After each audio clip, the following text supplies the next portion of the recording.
Hola, mi nombre es Franco Richeri. Antes que nada quería agradecer la invitación a FITECMA en este Congreso de Arquitectura en Madera y también a la Escuela Superior de Arquitectura y Diseño de la Universidad de Morón. En nombre mío y en nombre de Delfina Riverti, que es con quien proyectamos esta obra que vamos a contar a continuación, que es una casa en La Juanita, Uruguay. Así que muy agradecidos por el espacio y sobre todo por el interés en la madera como material, como sistema constructivo y como tema de estudio que para nosotros es tan interesante y que tenga un congreso específico, la verdad que nos entusiasma mucho. Como les contaba, este es un proyecto que desarrollamos junto a Delfina en Uruguay, más puntualmente en La Juanita, que es un balneario ubicado al este de Punta del Este, y que contó también con la dirección de obra del estudio Carolina Pedroni y Miguel Rossi, que sabemos que van a también contar algunos de sus proyectos en este congreso, pero que es interesante como entender que son parte de este proyecto y todos los otros son parte de un estudio que lleva varios años sobre la construcción en madera, sobre distintas técnicas, distintos usos, distintos tipos de madera. Hay como, más allá de la obra puntual, hay un estudio sobre el material que trasciende este proyecto, así que nos parecía interesante contarlo. Esta imagen satelital y ese cuadrado que aparece celeste es la ubicación del lote. La Juanita es un balneario que básicamente es un pinar. Eso que se ve, esto que se va acá es un bosque de pinos, y el terreno estaba casi en el límite de lo que sería como una traza típica de la costa uruguaya, de lotes muy chiquitos, de 15 por 30, la mayoría 450 metros cuadrados. El lote está casi en el límite del bosque. Este bosque va tendiendo obviamente a desaparecer, si bien no es un bosque nativo, de a poco se va colonizando y van apareciendo calles nuevas, lotes nuevos, casas nuevas. Un poco más acá abajo al este está José Ignacio, que es como un punto de ebullición del verano acá en el este. Y el terreno tenía una particularidad, que si bien estaba a 4 cuadras y todo el ancho, obviamente después de esta franja de playa estaba como a 500 metros del mar, es un lote bastante alto, por lo tanto seguía teniendo las particularidades de los lotes de la costa uruguaya, que es esa intención de los clientes o de las casas de priorizar la vista hacia el mar, o esa posible vista hacia el mar, en detrimento de lo que es la orientación, ¿no? Si hay algo que tiene de particular esta costa, es que el mar está siempre al sur y nunca coincide con la buena orientación. El lote en sí es un lote, como les dije, chico, de 15 por 30. En este punto acá abajo a la izquierda es lo que sería la calle, y el fondo está hacia atrás, coincidiendo con lo que sería esa vista al mar. Y tenía una particularidad, que había un desnivel muy grande, casi de 2,50 metros entre este punto, que es el punto bajo sobre la calle, y el punto alto opuesto en diagonal, y era completamente, arena, era una duna. El terreno si bien había algo de vegetación y eso, era una duna con pinos y algunas acacias, pero no había, había como mucha presencia de ese desnivel. Entonces eso es lo que fue como un dato bastante importante, o sobre todo muy importante, en cómo posicionar la casa, no solo en planta, sino cómo posicionarla en corte y en altura. Lo que les decía de la particularidad de que la orientación estaba hacia el frente, o la buena orientación estaba hacia la calle, no hacia atrás. Entonces lo que hicimos como primer paso para definir cómo posicionarnos fue definir un nuevo cero, o definir un cero para la casa. Entonces ese cero está definido en base a la separación mínima, o una separación mínima desde el punto alto al terreno, que sería esto que está acá, y a partir de ahí, de trazar ese nuevo cero, nos fueron dando como distintas alturas a medida que cambiaba el médano, ¿no? Lo que nos importaba, y esto me adelanto, pero como es un congreso en madera, se podrán imaginar, la casa estaba desde un inicio planteada en que su construcción iba a ser casi 100% en madera. Entonces inevitablemente todas las piezas estructurales inferiores iban a tener que estar despegadas, o considerábamos que tenían que estar despegadas del suelo para poder respirar, ventilar y para no estar en contacto directo con la humedad. Entonces este nuevo cero lo que nos hacía de plataforma, al mismo tiempo que dejaba pasar completamente limpia el terreno, la duna. No hubo movimientos de suelo más allá de los necesarios para las fundaciones. A partir de ahí lo que hicimos y de este planteo fue dividir el programa, que era un programa muy simple. Es una casa que en principio era de veraneo, pero terminó siendo de estadía completa. Una casa con living, comedor, cocina integrado y 2 dormitorios con 2 baños. Y un poco ese programa que no tenía mayores dificultades, o sea, lo que hicimos fue, o sea, trazar 2 lecturas. Una primera de volumetría, o sea, hay un volumen que es este volumen bajo, que es el que contiene los espacios comunes, como el living, comedor, cocina, y hay un volumen alto, que es el que nuclea y apila los dormitorios con los baños. Entonces, a partir de la juxtaposición y el desfasaje de esos 2 volúmenes, seguíamos como encontrando artilugios para lograr orientación, en este caso sobre este lado, que es una galería de acceso y una galería al norte de expansión, al mismo tiempo que lográbamos vistas desde los distintos ambientes de la casa hacia el mar. Entonces era como una doble lectura de volumetría en pos de las visuales y en pos también de la orientación. Por eso también las inclinaciones de estos techos son opuestas, para que el dormitorio de la planta alta no viese el techo o el faldón del techo del volumen bajo. Hay como todas algunas herramientas volumétricas que tienen que ver con esto que digo de orientación, visuales entre volúmenes. Pero al mismo tiempo, o sea, hablaba como de que el programa se separó en volúmenes, pero también hay como una división o una doble lectura de lo que es en planta. Hay una planta baja, que es la que tiene los espacios comunes, un conector que hace de llegada y de vínculo entre los 2 volúmenes, pero también tiene ese dormitorio abajo, que es un dormitorio que no es el principal, que es un dormitorio de huéspedes, invitados, que es un dormitorio que hay días que funciona como gimnasio, otros como taller. Hay una planta baja más pública, más común, y una planta alta exclusiva de los propietarios de la casa, que es ese dormitorio en suite que está arriba. Ahí se puede ver un poco como esa contraposición entre planta y volumetría. Ya yendo a las plantas y un poco a la disposición, que como dije era bastante simple.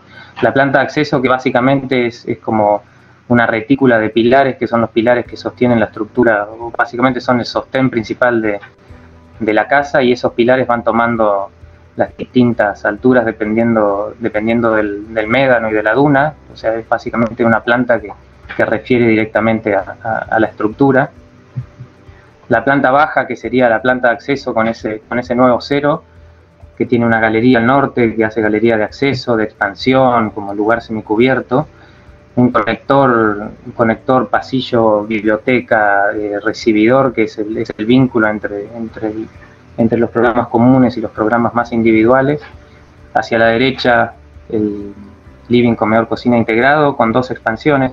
Esto es algo que nosotros hemos trabajado mucho en estos proyectos, que son casas de verano, pero que después se convierten que en realidad no se convierten, pero que son casas de verano que las pensamos como casas para todo el año. Tenemos expansiones hacia los 2 lados, ¿no? Expansiones hacia el sur, al norte.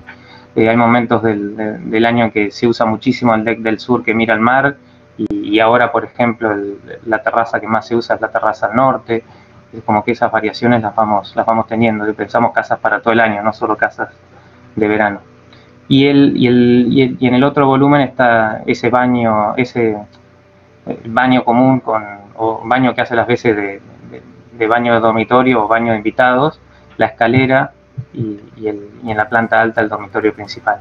El dormitorio principal, lo interesante era esto, de que tuviese vistas hacia el bosque, vistas hacia el mar, pero que no se interrumpiera con el techo, con el faldón del otro volumen. Por eso toda esa variación en las pendientes de la volumetría.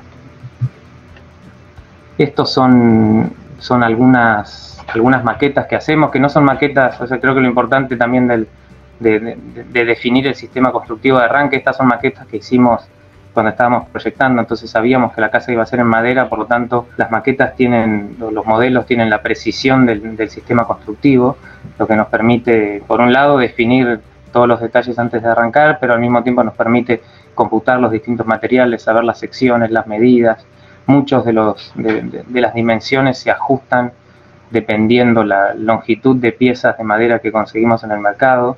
Por lo tanto, todos estos dibujos, además de demostrar o tratar de reforzar esas intenciones de que el médano pasa por debajo de la casa, o la diferencia entre los dos volúmenes, o cómo funciona el conector, o sea, también nos sirven como herramienta para definir cómputos de materiales, definir un lenguaje, definir muchísimos temas que son inherentes a la obra y no tanto al diseño. Este corte, que es similar, pero esta otra vista para ver cómo es la articulación entre los dos volúmenes y ese conector. Del otro lado, y acá aparece ya esa galería de expansión de acceso y al norte con una pérgola. Y un poco esta secuencia y sucesión de elementos es de nuevo para insistir en que el sistema constructivo tiene un lenguaje, tiene una manera o sea, tiene una lógica, si quieren, propia, y nosotros lo que hacemos es proyectar sobre esa lógica. O sea, de alguna manera el esfuerzo que hay detrás de este proyecto es estudiar cuáles son las lógicas del material, del sistema constructivo, y adaptar el lenguaje y adaptar las decisiones estéticas o decisiones proyectuales a esas reglas del sistema. Entonces, o sea, lo que nos interesaba de esta secuencia de capas es que son todas capas que se van superponiendo hacia, o sea, desde el centro, o si quieren, desde la composición interior del tabique hacia afuera y hacia adentro, dependiendo de las terminaciones, y son todas capas que van cambiando su sentido. Entonces, ese cambio de sentido se va expresando a medida que la casa se construye, y también se expresa en el lenguaje de la obra terminada. Esta ya es un poco para meternos en el proceso constructivo, y que nos parece que es interesante, dado que el Congreso refiere a la madera como material para la construcción. Esta es obviamente las fundaciones son fundaciones en hormigón, pero lo importante y tal vez lo interesante es que estas fundaciones, que son como las bases para estos pilares de madera, que son unos pilares, unas columnas de 8x8 de madera dura, van copiando la duna. Entonces van copiando y van arriostrándose, están todas las bases o cada uno de los pilares están arriostrados entre sí para que si la casa se mueve o si cede la duna en algún punto, no haya desequilibrios de la estructura. Está todo cosido copiando esa duna. Estas que se ven acá son unas platinas de acero inoxidable que tienen la medida exacta de la columna de madera sobre la cual después se van a ir apoyando. Que es el siguiente paso, es una vez fundada la casa, cada una de estos pilares, estas columnas de 8x8, se corta la medida exacta para tener ya y empezar a plantear ese nuevo cero, que es esto que se ve acá. Entonces esta es la estructura principal, columnas de 8x8 y unas vigas dobles de 3x8 que después van a sostener todo el esqueleto de la casa. Esto que aparece acá de ladrillo es de bloque de cemento, es lo único de la casa que no es madera, y que tenía se tienen como dos sentidos. El primero es de arriostrar un poco. La casa es muy alta, porque piensen que en este punto está separada más de 2 metros del piso y tiene 7 metros de altura, por lo tanto tenía 9 o casi 10 metros de alto total. Entonces esto servía para arriostrar un poco en vertical, y también es una pared por la que bajan todas las cañerías del núcleo de baño, ¿no? El baño de planta baja y el baño alto. Abajo están los termotanques, es como parte de la infraestructura de la casa. El sistema constructivo que trabajamos es, como les contaba, es un wood frame o un balloon frame tradicional, o sea, todo con paneles de 2x4, salvo algunos refuerzos que son estos de madera dura que se ven tanto en las esquinas como como en las parrillas de entrepiso, los cabios. O sea, lo que nos interesaba es, queda a la vista solo lo que es madera dura, y lo que está expuesto al exterior es también madera dura, pero todo lo que no queda a la vista es el pino, en este caso era pino tratado, que es básicamente la construcción tradicional en madera. Y el esqueleto y toda la modulación de la casa está toda trazada según las lógicas de producción de la madera del mercado. Entonces siempre la casa está modulada en 2 pies o 61 centímetros, y cada una de las decisiones que se hacen, que se hicieron de aventanamientos o de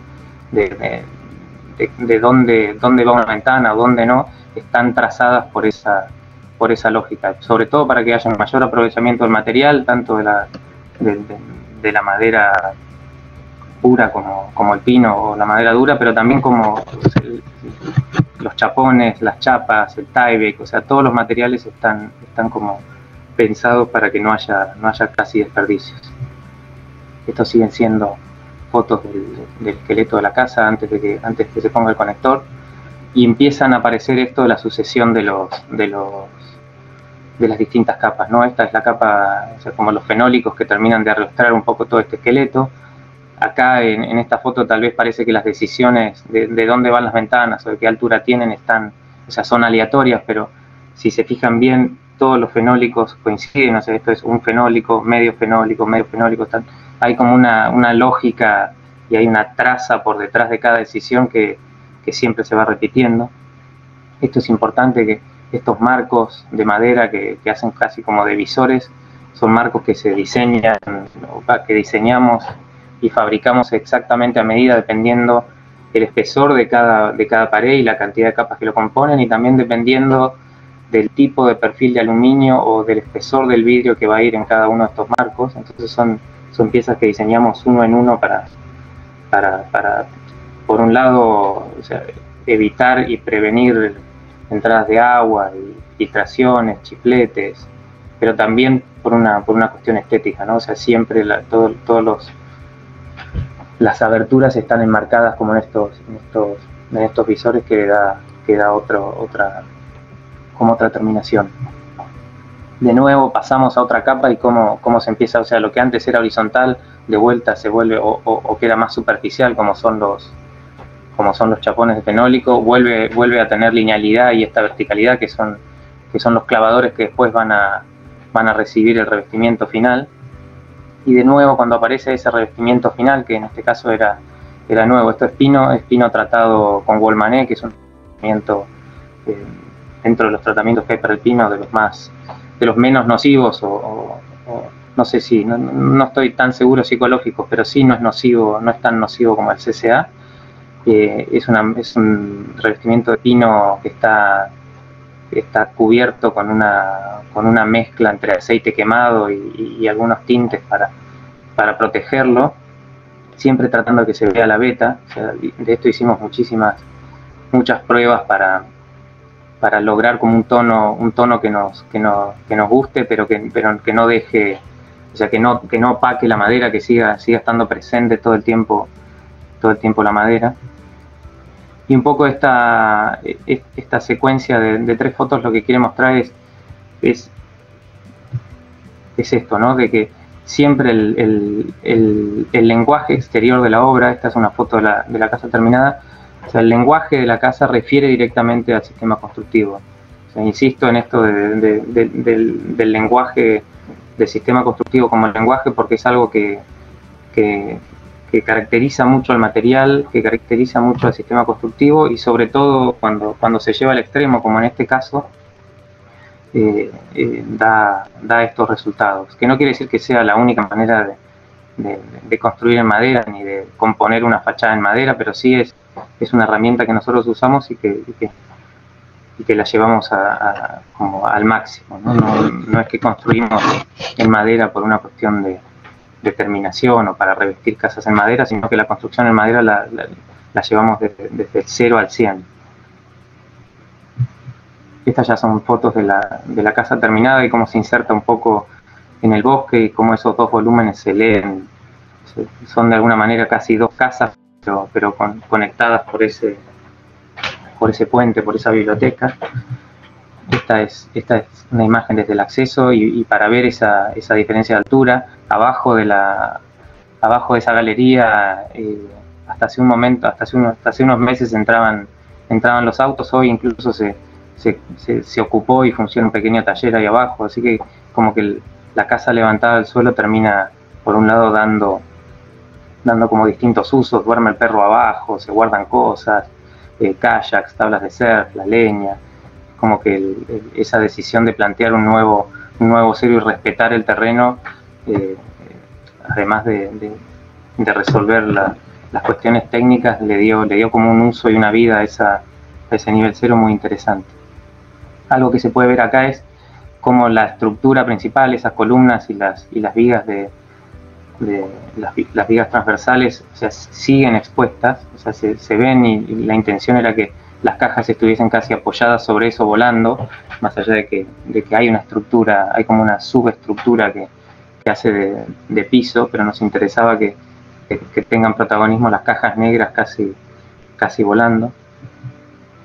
Esta es una imagen, de nuevo, para ver cómo es la articulación entre el conector y otro de los volúmenes. Esto es interesante porque se construyeron los dos volúmenes en paralelo, y el conector es básicamente dos carpinterías, y eso vino otro equipo de carpinteros y lo hizo en paralelo. Así que también la construcción en madera tiene muchas, desde cómo es nuestra experiencia de armado de equipos. Hay equipos de obra, equipos de terminación, equipos que hacen muebles, equipos que hacen exclusivamente aberturas. Es una técnica que tiene como distintas variables y distintas maneras de aproximarse, y tal vez el que es buen carpintero de obra no tiene la mano, no tiene las herramientas, incluso a veces, para hacer detalles finos como de aberturas, de cerramientos. Entonces es como toda una logística de entender quién va a construir qué, es bastante interesante. De nuevo, acá en estas fotos, tal vez más cerca, se ve bien cómo la madera, el pino se sigue viendo, la veta sigue estando presente. Acá lo importante es que las verticales estas que aparecen, que tal vez no lo conté antes, pero que coinciden con esta modulación interna, son verticales de madera dura, que lo que ayudan es a de alguna manera arrastrar o contener los posibles movimientos del pino. El pino es una madera blanda y por lo tanto expuesta a la intemperie tiende a moverse, y esos movimientos, más allá de que es machimbre con buña o con separación, generalmente se expresan. Entonces lo que hace esta grilla, bueno, esta grilla no, este nuevo layer de verticales de madera es arrastrar, contener esos posibles movimientos. O sea, al mismo tiempo refiere como al lenguaje interno de composición de los paneles.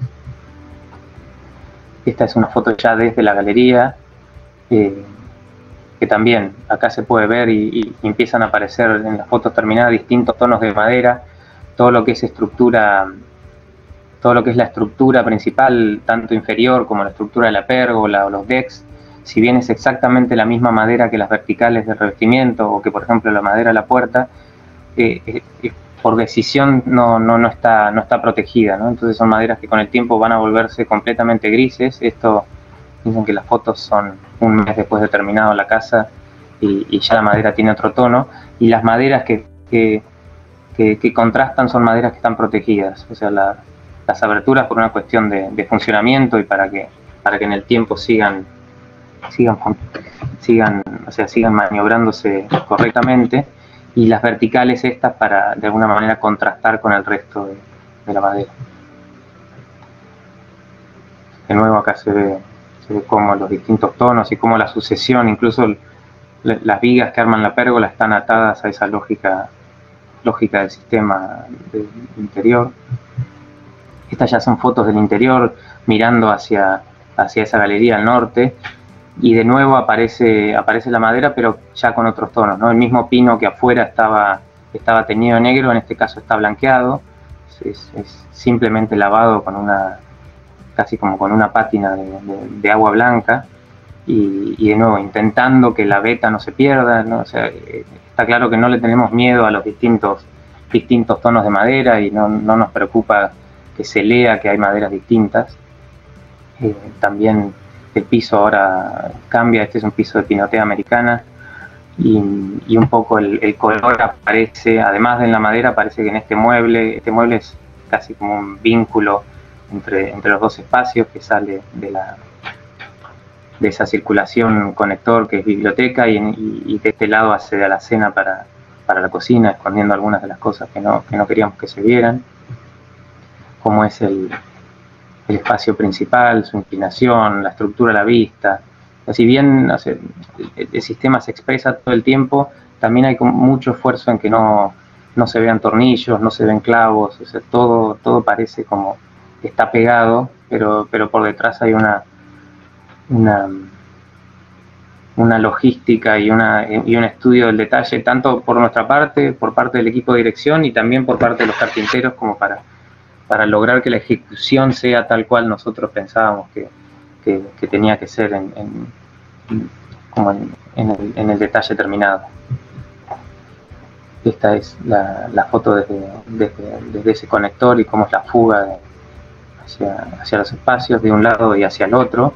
Ahí se ve, está justo en esa foto, Delfina subiendo por la escalera. Es una casa muy simple en el interior, o sea, la verdad que el programa no era lo complejo, sino que lo complejo, o por lo menos hicimos, no lo complejo, pero lo interesante fue el estudio del material y del sistema, no tanto el estudio sobre el programa o repensar el programa, más allá de que estaba esto de la lectura en volumetría.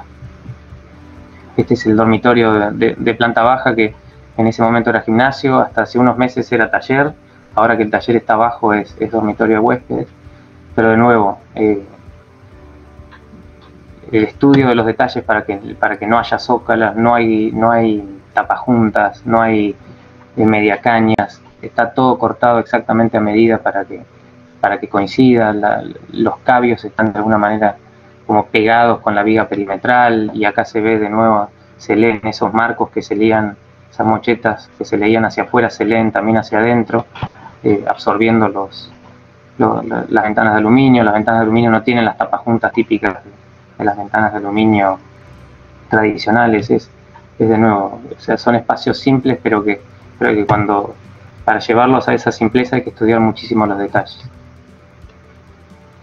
La escalera, que es exactamente el mismo piso que se convierte en escalera, y esta imagen del dormitorio de arriba, que si bien tampoco dice mucho, pero es algo que, o sea, eso de la posible vista al mar, que era algo que obviamente le interesaba a los clientes y que nosotros teníamos como alguna certeza de que efectivamente iba a funcionar, pero aunque la foto no lo muestre, desde ese dormitorio la vista al mar es muy linda, y sobre todo se verifica que no molesta para nada el volumen, o sea, el otro volumen de la casa, ¿no? Que era algo que nos desvelaba, que no fuera una ventana para mirar a un techo, sino que fuera una ventana que pudiese mirar al mar sin obstáculos. Entonces esas son cosas que obviamente cuando uno lo cuenta en esquemas o lo proyecta al principio, son así,